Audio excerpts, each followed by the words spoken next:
Alright guys, Melis here. So I want to take some time tonight to talk about stories for women. So you'll see on my post a story of Ginger's story, right? And I have a pro-life channel, okay? You can watch me over there talk about how evil abortion is and how we need to stand for babies, how we need to confront doctors, how we need to confront lawmakers. But yet, then we have the women who have been hurt. I had somebody on a post, live action, say to me, you know, women deserve to go to jail. No, girls do not understand usually, especially girls. I mean, we can say, well, this woman was 29 or this woman, you know, already had kids, but especially girls. They do not understand motherhood, right? And I'm sure, you know, there are other women who have, well, there's other women who have other stuff going on, right? Maybe it's an abusive boyfriend. This woman, Gina, talks about how her boyfriend punched her in the stomach. And one thing that stuck out to me was she said the last 2 years he wasn't good to her. And then he tried to punch her in the stomach. And the thing that stood out to me is she said the loudest voices in my life. That was her boyfriend. And that was her mother. Her mother said, no man's going to want you when you have kids. Now, this is a very old school thinking, right? Very old school. A lot of men do want women when they have kids, and they love the kid too. There's a lot of good men who do love a child. But this is old school thinking, and this is very old school from like, what, the 50s? If we look at Joan Crawford, okay, I was looking at some of the cruelest parents the other night, and Marvin Gaye's father actually killed him. I'm like, I never knew that. How did I miss that, right, in history? He actually said his son deserved it. He had it coming to him. Him and his son had some issues, and he chose to take a gun and kill his own son. So some dads don't know how to love, right? I can't believe that he killed his own son. I guess later on he said he regretted it. But he was a very talented man in the music world. I'll be watching more videos about that. But Joan Crawford, I will be watching videos and talking about her too. She was a very controlling mother.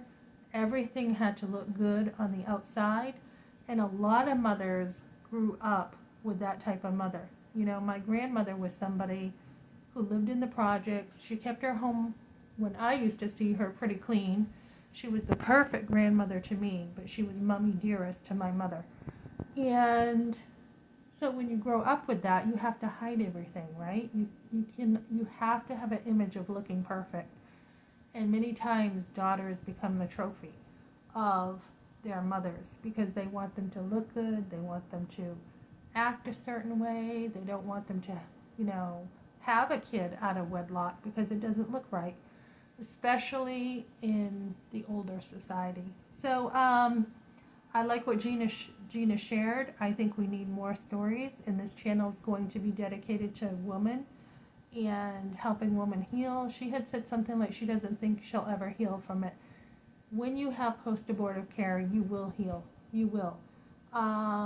There is hope. There is truly hope, and that's kind of what I want to share, and that's what this channel is going to be about, helping women heal from abortion.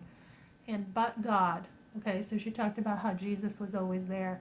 When she called out to him, he was there, and that is beautiful. That is the type of God we have. He hears us. He, you know, helps us. He sends people our way. When I had been pregnant with my firstborn son and he kicked, I was like, wait a minute, why is he kicking? I don't look fat. I don't look pregnant. That was in my head still.